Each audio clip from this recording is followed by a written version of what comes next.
the 7 C's of history that you guys have learned over the course of these last few weeks? Tell me one of them. Creation. What's another one? Did you say other C's? Well, that's true, but wrong answer. What is another specific? What is another C? Corruption, absolutely. You, sir? What's another one? Catastrophe. What was the corruption? What was that event that corrupted all of mankind? What was it, sir?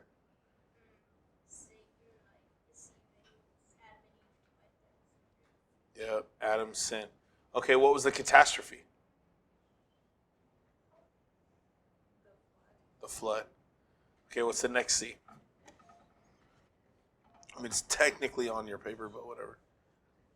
Confusion. What was confusion? Let me give it to this side because you guys have all the answers. What was confusion? The Tower of Babel, absolutely.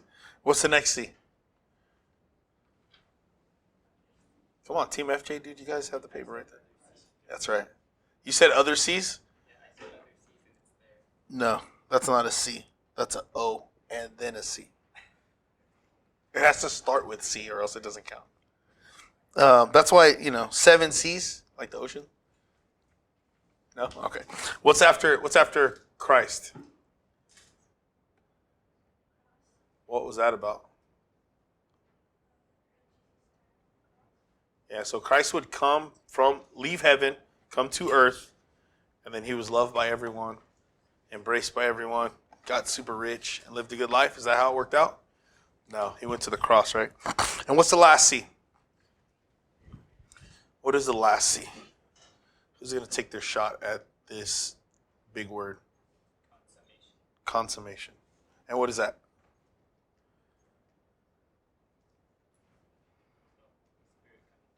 Nope. Nice try, though. Shot your shot. You missed. Ooh, sort of, no. Anyone else? All right, so we got some stuff to learn. Now, how many of you have ever studied a chronological Bible before? Your Bible is not written in chronological order. So Genesis isn't the first book that was written. And the events in the Bible aren't exact. If you read it from Genesis to Revelation, you're not reading it as each book was made or in the order of events, right? So if you've ever read one, good on you. Now let's look at our memory verse. So our memory verse is Psalms 8, 3-4. What? It says, what? What are you doing back there, sir? I was like, what? Do you normally click it for him? Because I have this thing. Oh, so you're just reading my brain. You just went for it? I'm going to test you to see how good you are. So now I'm not going to click anything, bro. I'm just going to look. Just mind link, okay? So when I look at your heavens, the work of your fingers, the moon, the stars, which you have set in place, what is man that you are mindful of him, and the son of man that you care for him? So this is the memory verse.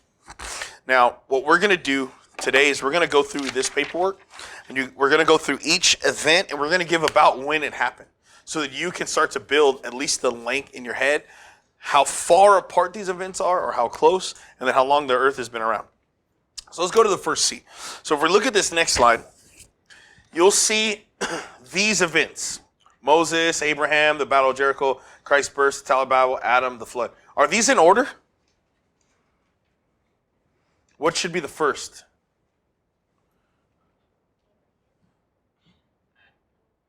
Yeah. And what should be after Adam? What is it? You can just yell it out. Okay, and then what? Abraham comes before the flood? Okay. So Abraham comes before the Tower of Babel?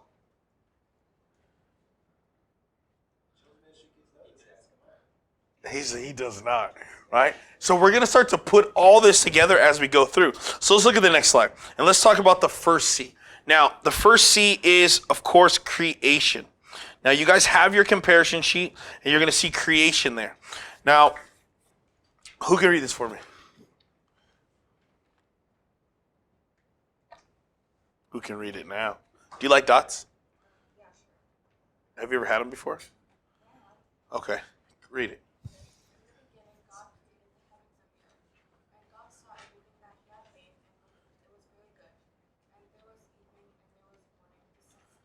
Now, biblically, we hold to what's called a 6 day.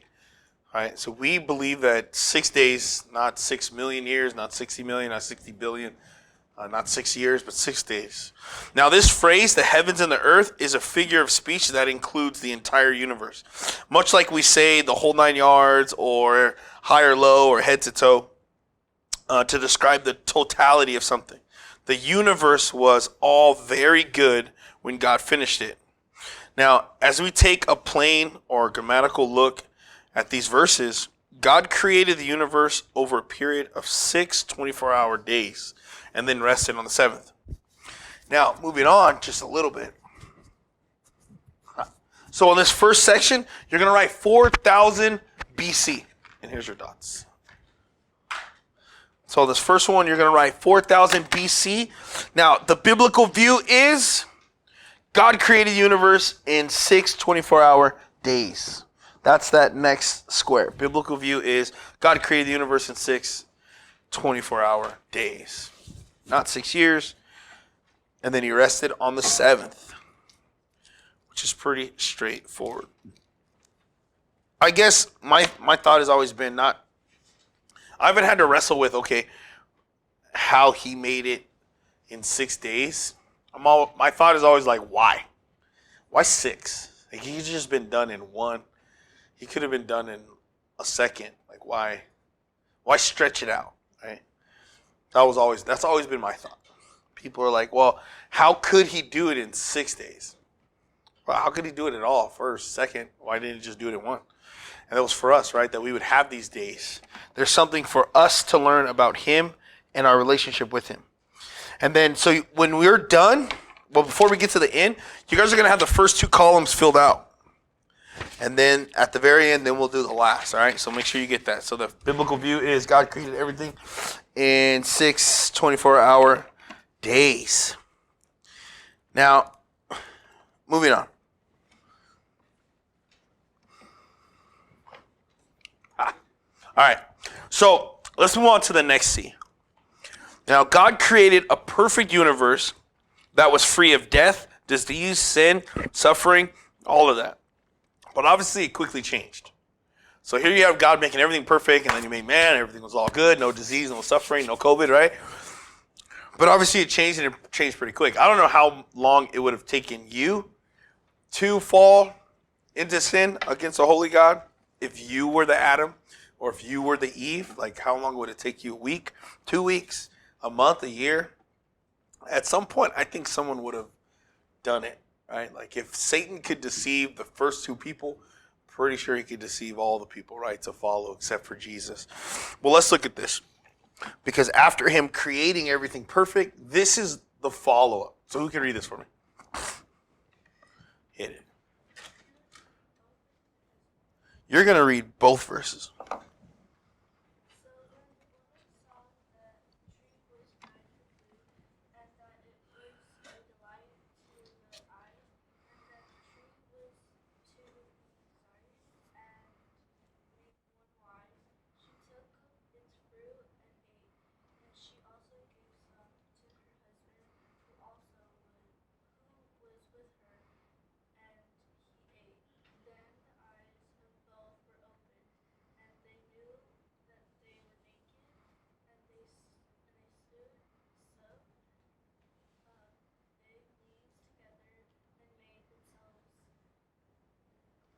Loincloths.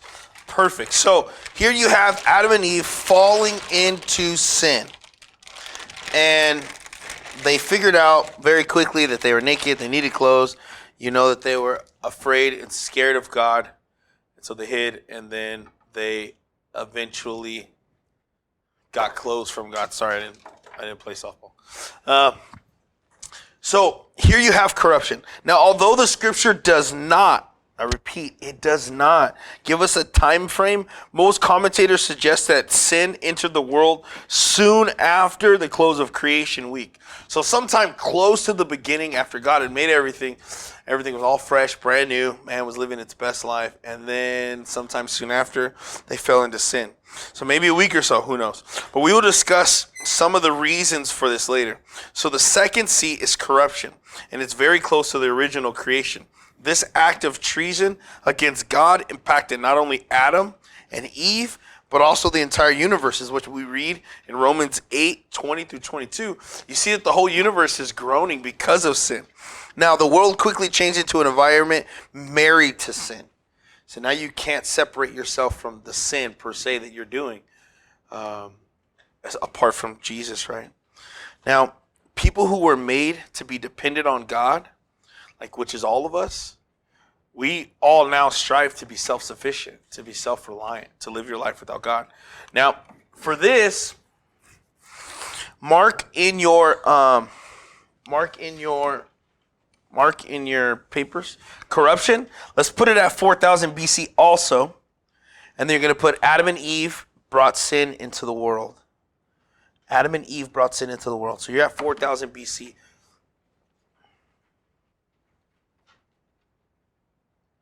Ready? Write it fast. And then in that box, you're going to write Adam and Eve brought sin into the world.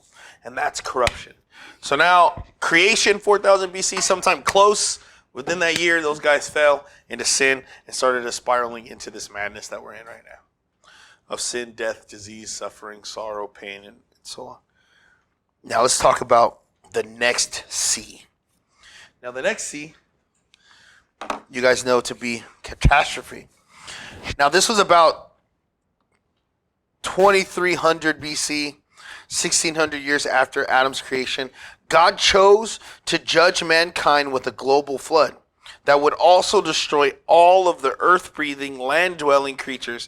And many claim that the flood did not cover the entire earth, but the Bible makes it very clear that it did. So who can read this for us? Go ahead, dude. Nice and loud. It's going to be like 5 verses.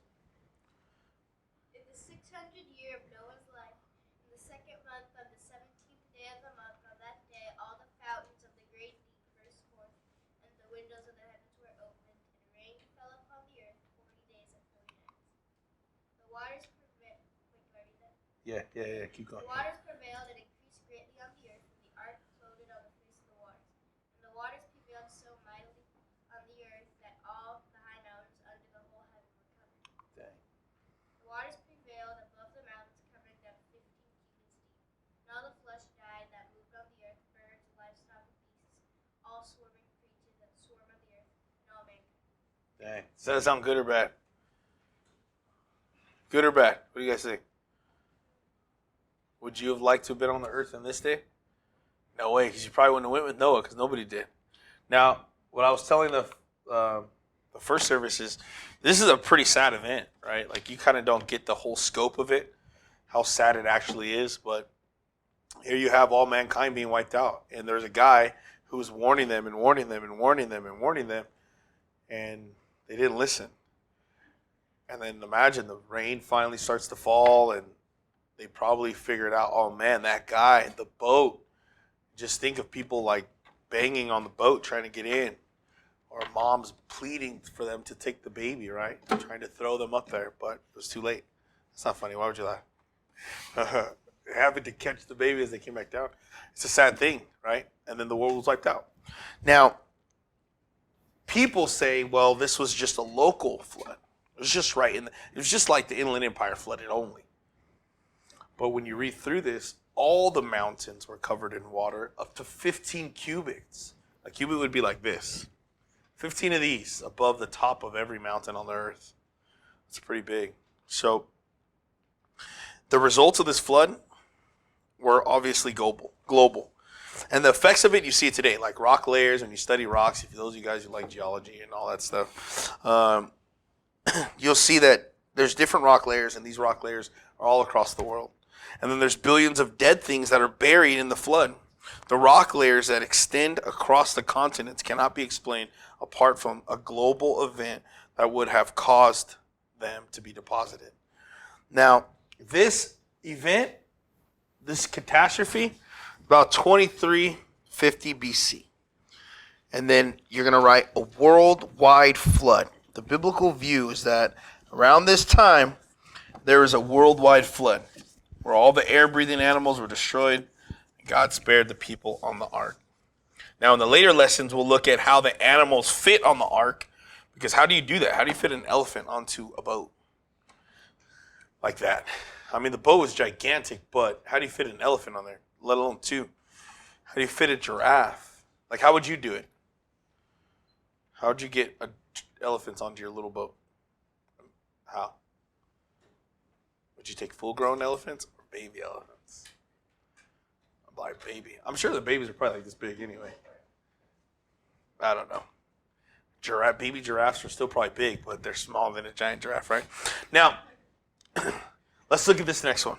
So the next C is what? Is what? If it sounds like a question, trust me, it's a question. Just answer. Confusion. Confusion. So the flood ended a little more than 1 year after it began. And then God commanded the 8 survivors to multiply and fill the earth, just as he commanded Adam and Eve. But their descendants refused, and they stayed in one place. And the account is found right here in Genesis 11, 1 through 9. So they were given clear instruction. Okay, now that you guys survived, go out, fill the whole earth, multiply. And what did they do? Did they do that? No, of course not. Even though God just wiped out the whole earth for rebellion, what did they do? They turned around and rebelled against God anyway. Like what? What? It's like your brother got a whooping for doing something, and then you come in, and then you do the exact same thing. Makes no sense. But that's what they did. Of course God would do something. So let's read through it. Who can read this for me? Which one of you geniuses need a man? Where the men at? Represent. That's right. You're the biggest beard, dude, of course. You're the biggest beard. Now the whole earth had one language and the same words. And as people migrated from the east, they found a plain in the land of Shinar and settled there. And they said to one another, "Come, let us make bricks and burn them thoroughly." And they had bricks for stone and bitumen for mortar. Then they said, "Come, let us build ourselves a city and a tower with its top in the heavens, and let us make a name for ourselves, lest we be dispersed over the face of the whole earth." And the Lord came down to see the city and the tower which the children of man had built. And the Lord said, "Behold, they are one people, and they have all one language. And this is only the beginning of what they will do. And nothing that they propose to do will now be impossible for them. Come, let us go down there and confuse their language, so that they may not understand one another's speech." So the Lord dispersed them from there over the face of all the earth, and they left off building the city. Therefore its name was called Babel, because there the Lord confused the language of all the earth. And from there the Lord dispersed them all over the face of the earth. So God gave them clear instruction, and they said, nah, we're going to stay together. And we're going to build this tower all the way to heaven. And then obviously God had to do something about it. So here you see another example of God's judgment being passed on all humanity again.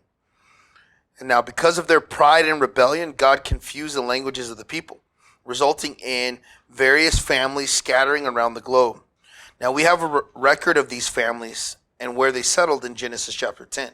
And in Genesis chapter 10, you see what's called the Table of Nations. And the section, in the section titled "The 16 Grandsons of Noah on the Seventh Sea," gives us a summary of the families and where they went.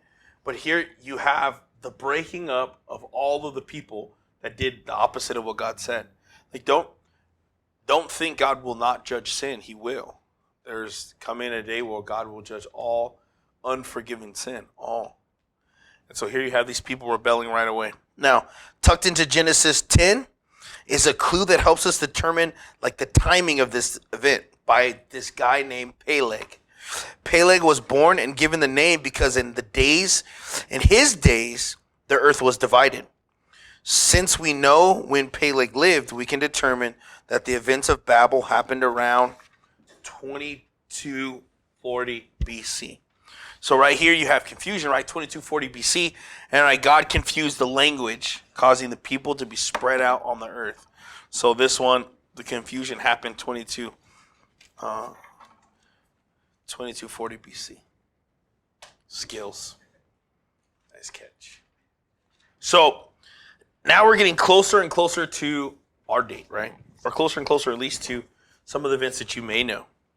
Because after confusion, we jump down to the cross. Now, why is it such an important event in human history? And what does this help us explain? Like, why is this event so important? Because there's people all over the planet now who speak all kinds of languages. How many guys speak Spanish? How many guys speak Mandarin Chinese? Hungarian? Russian? Farsi? Tagalog? I only speak English. That's it. And Hood. It's a whole nother thing. What about sign language? How many guys speak sign language? No? I took sign language 3 and I don't remember anything. Nothing. As soon as I passed the class, my brain was like, all right, cool. We don't need that anymore. Oh, man, that's just how my brain works. But here you have the reason why there's so many languages on the planet. And you have the answer, and the answer is found in the Bible, right? Now, we can add many more C's. That's what Joey was saying. Other C's. He tried to cheat and go for the other C answer. But for now, we're going to stick to these 7, and then we'll add some others later. You know what I mean? Now, we looked at like Adam, the Tower of Babel, the flood, Moses, Abraham, and those are all other events. Now, let's jump to Jesus. When you're preaching the gospel, when you're telling people about Jesus, you want to include how we all got to this place. And now you have it. Creation, God made it all of it. Or corruption. Because of the corruption that came through Adam, the person you're looking at, the person you see when you look in the mirror, is born in sin. And you want proof of God's judgment? Well, look, the flood, Babel, and then there's more judgment coming. But the way to escape all of that is Christ. So, Matthew, right here, 21 through 23. Who can read it? Go ahead, dude. Yeah. She will bear a son, and you shall call his name Jesus, for he will save his people from their sins. All this took place to fulfill what the Lord has spoken by the prophet. Behold, the virgin shall conceive and bear a son, and they shall call his name Emmanuel. Perfect.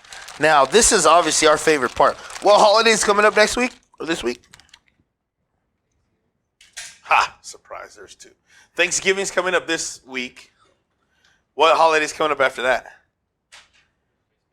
Oh, yeah. Is this your favorite holiday? Because this is my favorite holiday. I mean, Thanksgiving, you should be thankful for what Jesus did for you on the cross. But Christmas is just different. It just hits different. I don't know. Christmas songs hits me right in the feels. Like, these guys are going to start playing Christmas songs because I've asked them, like, what's up? Halloween is past. Like, the Sunday after Halloween, just start Christmas songs just all year. I'm okay with that. You guys may not be, but I love them. Now, we're looking at Jesus. We know Jesus. Those of you guys who read the Bible, have been in church your whole life, you know about Jesus. Maybe you personally know Jesus.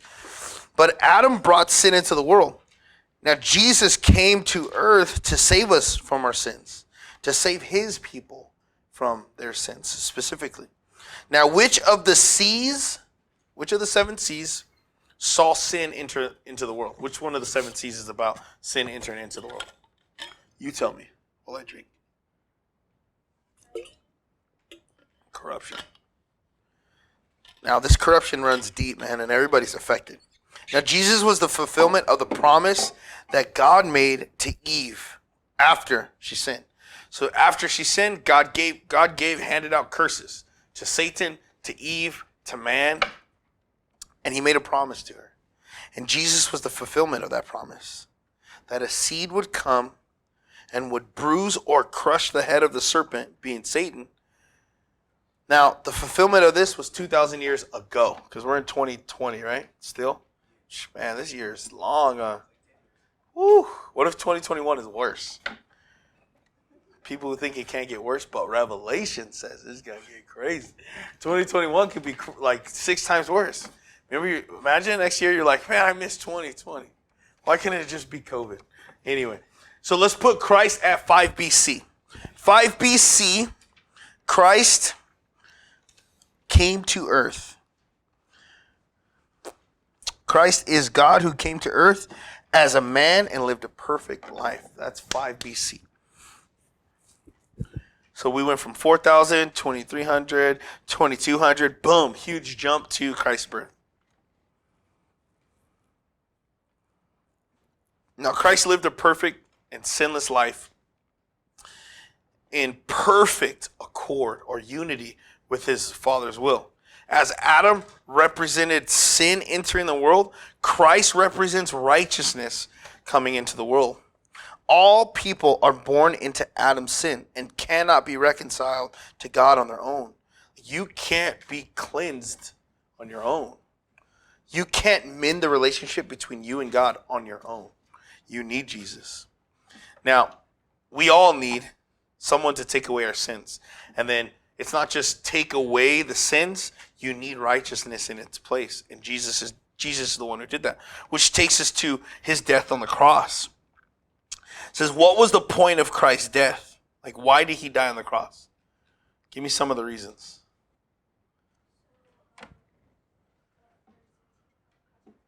Okay, died on the cross for sins. Why else? What else happened on the cross? Joey? What else happened on the cross?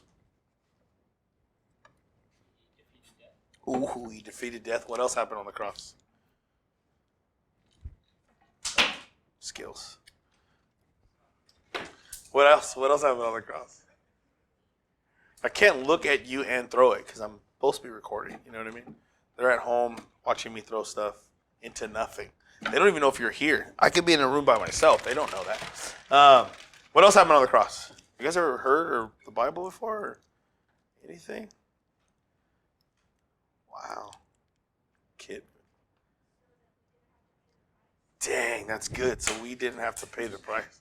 It just keeps hitting him. I'm sorry, dude. It's like, how come you have a black eye? The teacher kept throwing stuff at me. Why else? So he could be saved. That's true. So he defeated death. Who lost that day? Satan lost. So he defeated death, he defeated Satan, and he made a way for you to be clean. So let's look at the cross. Do you guys know what year the cross was? By any chance? Just guessing? 23? Because you're doing math on the 5. Maybe? Who else? It's a pretty good guess. Kind of close. Not close enough, but it's pretty close. Let's say you were under. So he was too low. What year was the cross? Ooh, too low. What year is the cross? What is it? 32? Too low. Okay. 40? Too high. Let's say it was under 34 and over 32. What year is it? You'll never guess. Let's just read. So let's look at Colossians 1, 19 through 20, and let's talk the cross. So for in him all the fullness of God was pleased to dwell. And from him and through him to reconcile to himself all things, whether on earth or in heaven, making peace by the blood of his cross. So here you have the fullness of God inside of Jesus. And through him, it says that he reconciled to himself all things. So because of his death on the cross, all things were bought back and made right back for him. And now, going on, it says, and you, all of you, and myself included, who were once alienated and hostile in your mind, doing evil deeds, he has now reconciled in his body of flesh by his death, in order to present you all and myself holy and blameless and above reproach before him. So all of that sacrifice, all the blood that he spilled on the cross, was so that he could take you, clean you up, and give you back to God and say, look, see, Joey's perfect now. He's sinless now. Ema is sinless now. And now, look, God, look what I did. And that was through the cross.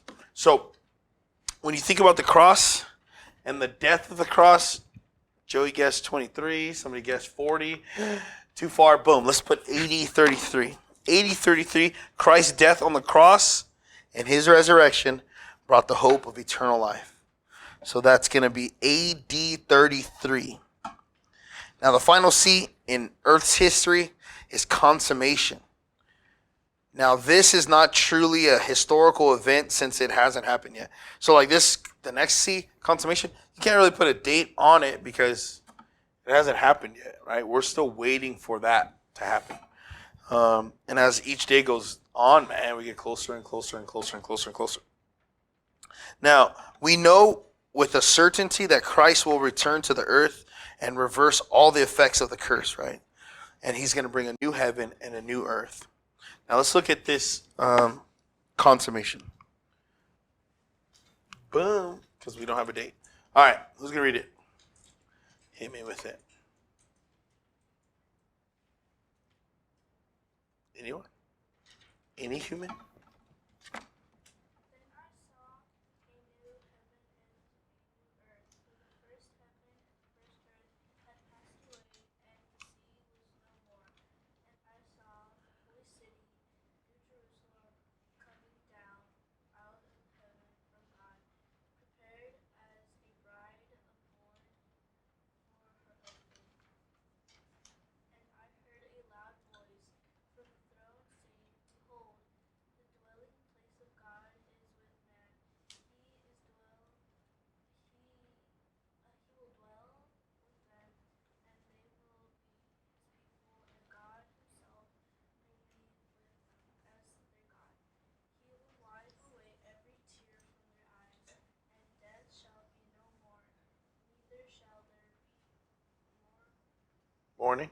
mourning, nor crying, nor pain anymore, for the former things have passed away. So it's crazy. So you see, like, this thing hasn't happened yet, right? There isn't a new heaven and new earth be made. It hasn't come down to earth. We're not in a place where there's no more tears, no more death, no more pain, no more crying. But that is to come. So here you have God breaking down for us who are still here, who are able to read his word, that, hey, there's coming a day where there's going to be a new heaven and a new earth. And God made a way for you to be a part of that. Now, he's gracious, right? Because God didn't have to. He's holy, holy, holy.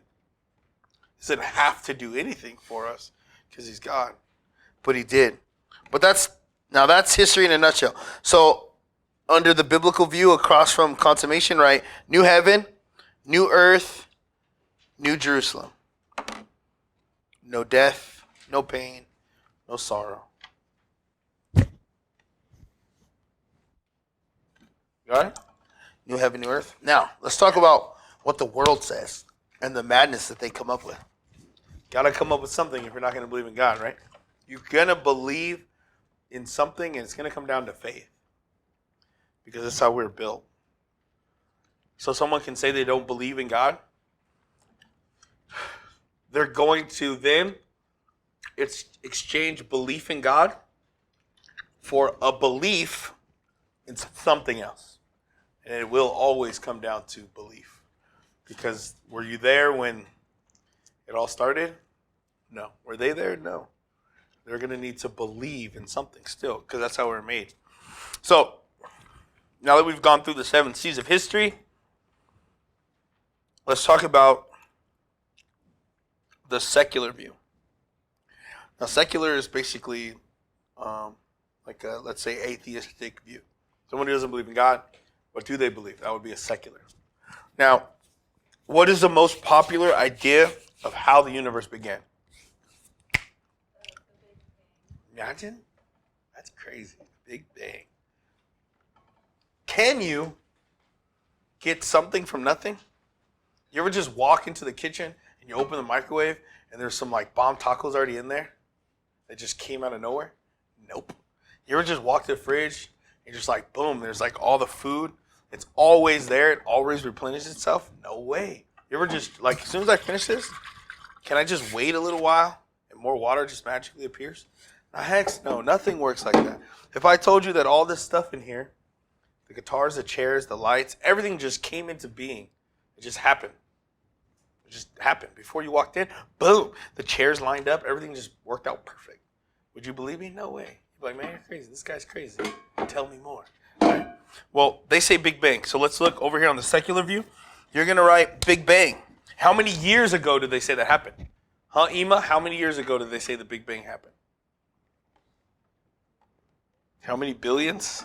It gets bigger every time I hear it. It's like 100 billion, million, billion years. Like, dang, that's a lot. That's a lot. You're going to need a lot. If you're going to say that we slowly evolved from a single cell anything, you're going to need a whole lot of time.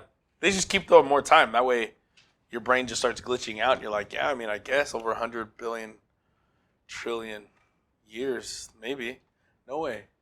Anyway, so write that there. The Big Bang happened, let's say 14 billion years. And that a man evolved from a single cell organism. You know what's cool? If you guys look in the back, there's some single cells. Well, those aren't single cells, but those are pretty close. You have a plant cell, you have an animal cell there. Now, the plant cell has like 15 different components. And it won't work without any one of those components. You need all of those components at the exact same time, or else the cell does not work. It's really that simple. And so for this universe, everything's built upon something. Now, the idea of creation implies a what? A creator. So if you have creation, you need a creator. So any secularist that would use the word creation, they're not being honest in their own heads, right? As for the first people, secularists believe that they evolved from an ape-like or monkey-like creatures somewhere in Africa. Well, that's racist. Let me tell you right now. It's racist. And look, here's my beef. My beef is, why would we evolve away from a tail?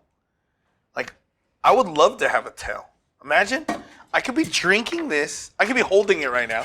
A little monkey tail would be like holding it, and then I can open it. I'm talking to you guys, doing things with my hands, and then I just look over, my monkey tail's like, and then it just like puts the top. It'd be fantastic. Plus, monkeys are super strong. Why would you leave the strength and the monkey tail? Like, I could be riding on the board right now. I'm like, anyway, class, so blah, blah, blah, blah, blah. My monkey tail's doing his thing. That's fantastic. Why would we leave that? And how do we evolve and they're still here? Like, we needed to evolve, but they're still here? Like, I'll get it. Anyway, that's just my beef. Well, let's continue. And then they also believe that different sections of the planet had different groups of monkeys and whatnot, and they evolved into different races. Also racist. But whatever. Now, on to corruption. Let's talk about the next seat, and let's talk about how the world sees corruption. Now, the idea of sin is something that the world tries to suppress, and the word suppress means to push down. From an evolutionary perspective, there has always been disease, death, and struggle in the world. Also, secular psychologists don't believe that sin exists. They don't believe that sin is a thing, right? Rather than calling violent anger sin, they call it intermediate explosive disorder or intermittent explosive disorder. Rather than speaking of adultery, they call it a fling or an affair or a sexual response that is an evolutionary holdover to a time when man was still an ape-like creature. Like, that's how monkeys are. Like, it's all good. You can break your wife's heart, leave her for another woman, and destroy your kids' lives, and it's okay. The monkeys did it. Is there a right and wrong? If we're just monkeys, super sophisticated, weak monkeys, tailless monkeys. Is there right and wrong in the animal kingdom?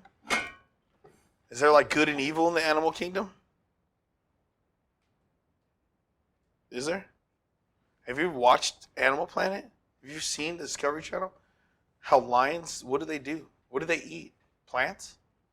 Heck no. What do they eat? Whatever they can catch, right? And do they kill only the adult animals? Because that's fair? Nah, heck no. They'll kill the babies. They don't even care. Baby just got born. I watched a video, horrible, but I watched it. A giraffe having a baby giraffe. And then lions show up, and the mom's like, sorry, fool, you're on your own. And she took off. The lions, of course, got the baby. Now, is that right or wrong? Do we go and arrest the lion? Nah, they're just like, oh, that's how it is in the animal kingdom. Well, you got to understand that there are people who believe that we are from monkeys. So for them, the concept of right and wrong misses them. So they're okay with you killing babies. They're okay with all that stuff because we're just monkeys after all. Now, corruption.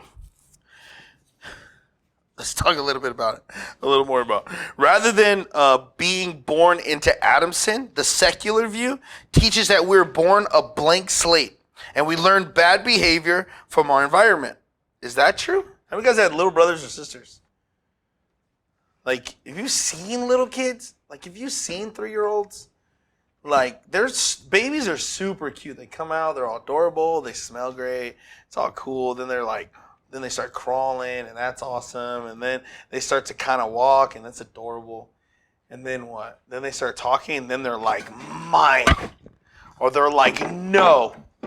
Excuse you? Or they'll attack you. Like, if you have something they want, this little 2-year-old, they'll attack. They bite. They scream at you. If they had the physical capacity, they would smack you down and take anything you have. Because that's what they do to each other, right? Is that good or is that bad? Naturally, little violent monsters. That's why God makes them small and weak.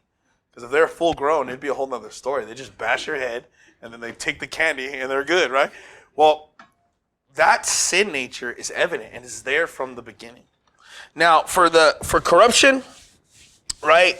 People are born blank slates and they learn bad behavior from their surroundings and that there's no sin and no accountability to God. So no sin. People are blank slates. That's what the world is like. No, you just, nature versus nurture, man. You can raise kids good, but what is good without God? Can you have good and evil without a moral law to tell you what's good and what's bad? Is it bad to eat your neighbor or is it good to eat your neighbor? You tell me, right? And if it is bad or it is good, who gave the moral law? It's obviously God. Now let's keep going. Let's talk about the global catastrophe and let's see what the world says. What does the world say about the flood? You guys tell me. Do they believe it or not? What do they think? What do they say happened? Yeah, or like there was a meteor. It's interesting like how Satan will always try to oppose God's word, right? And it lines up almost perfectly with the things that God says. There's an opposition to it. So here you have God saying, hey, the whole earth was flooded and everything died. Satan's like, no. It wasn't water. It was a rock. It was a giant rock from space. Boom. Blew up the planet. Dinosaurs died. That's what happened. No, well, they say either the flood didn't happen or that it was a local flood. Like only the Inland Empire flooded.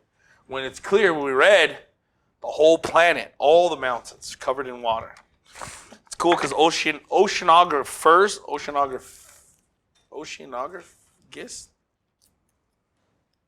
people who study the ocean, oceanographers, there's giant caverns in the ocean. I was watching some Discovery Channel. That's my sauce right there. All day I could just do that.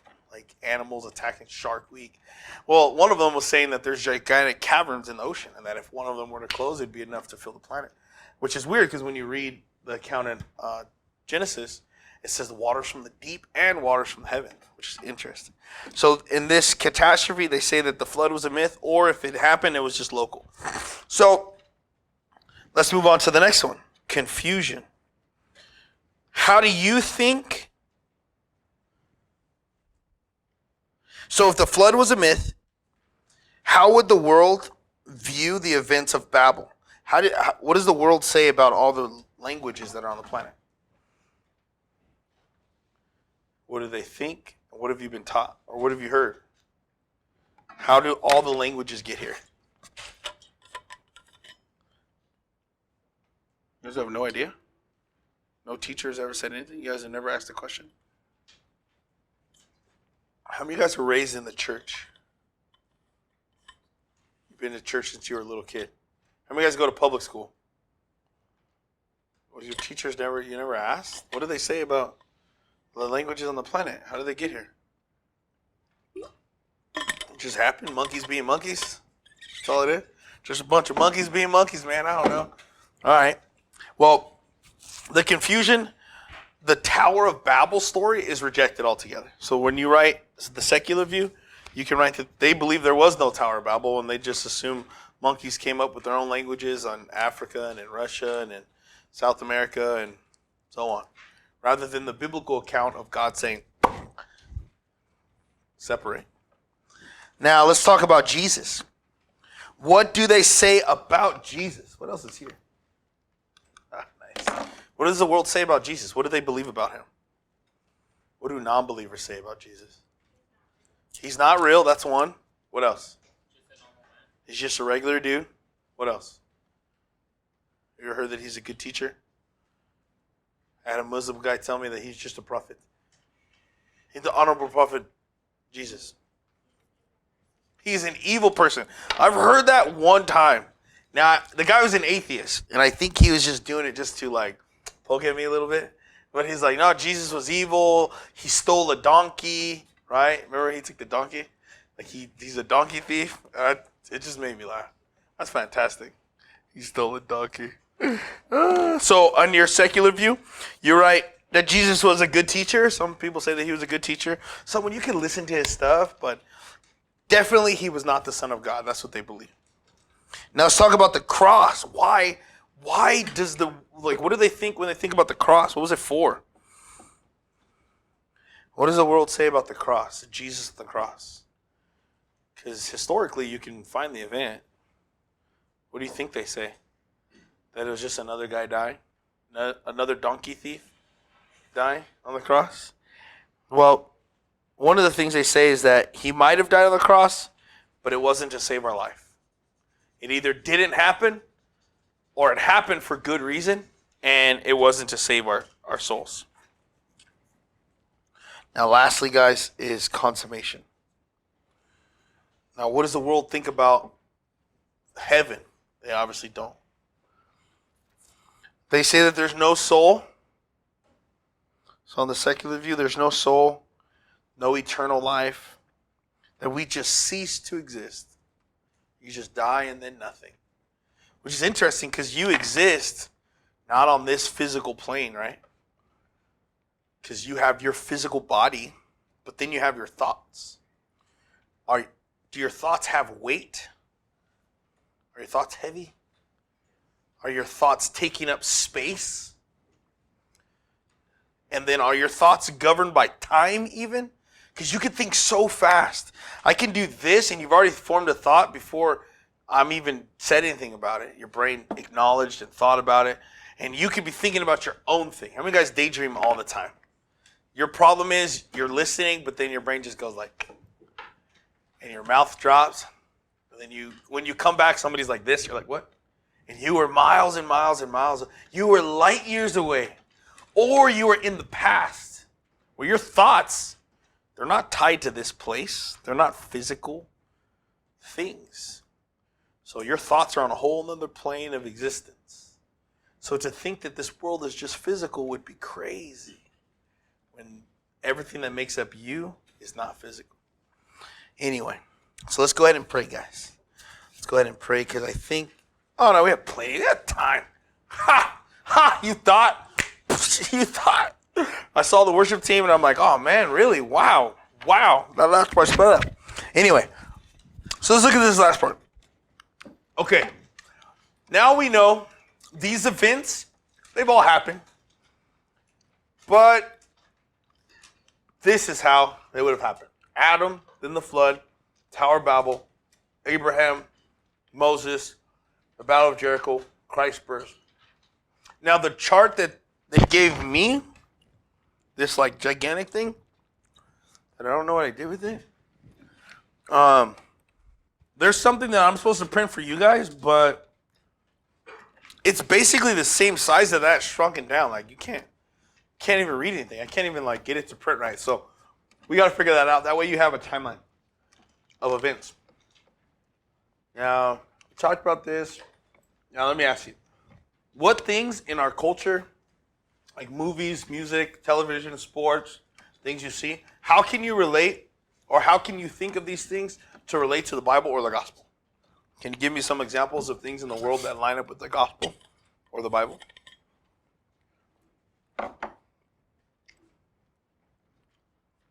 I'm drinking my water. You guys have time.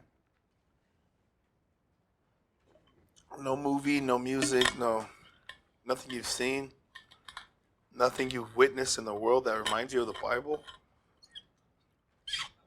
Yep. Have I seen the movie Avengers? Yes. You know what? I think I have. Is that the thing where the guys they're fighting the?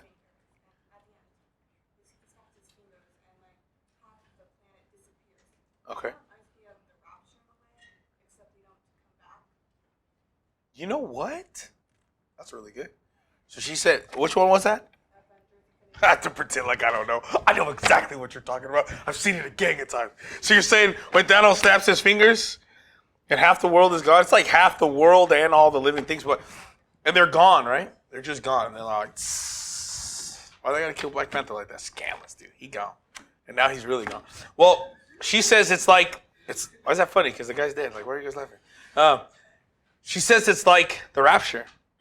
Well, that's accurate, right? Because in the blink of an eye, then God is taking all his people off the earth and they're gone. Now, eventually they do come back. Yeah, they do come back, and the other people, they kind of care about them. Yeah. Biblically, the rapture happens. He takes his church, but then he comes back with his church after 3.5 years or so. So it's kind of close because how long were they gone in the snap? 4 years? 5? Okay, well, calm down, nerds. I knew the answer. I was waiting for something. All right, that's perfect. What else? You think? Give me another example. You know, like in the Olympics, when you win, you get your medal, right?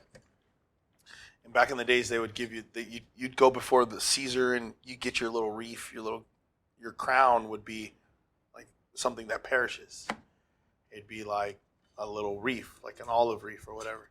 And that's kind of what we get down here. We get all these things. We work really hard to achieve things that don't last.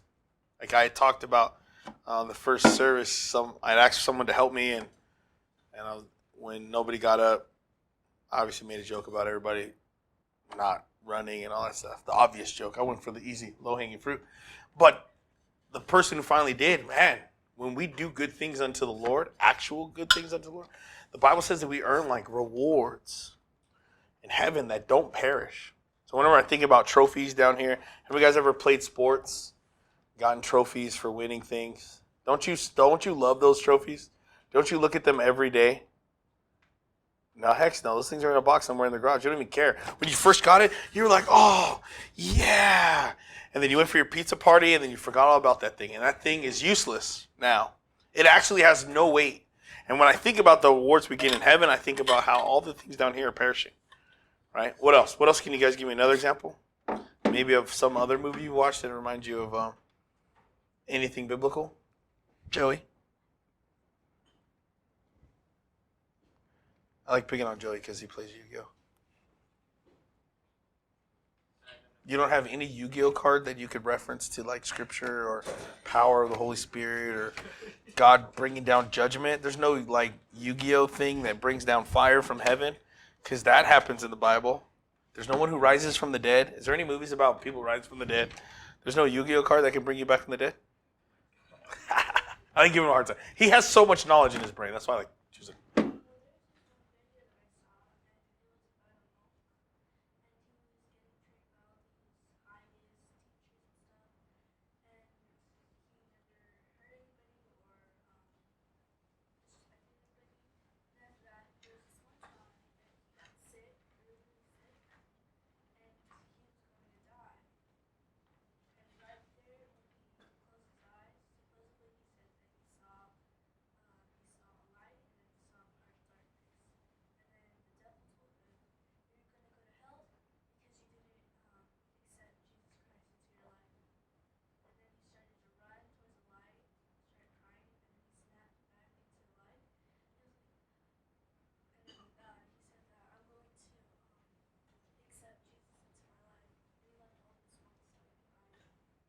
That's deep.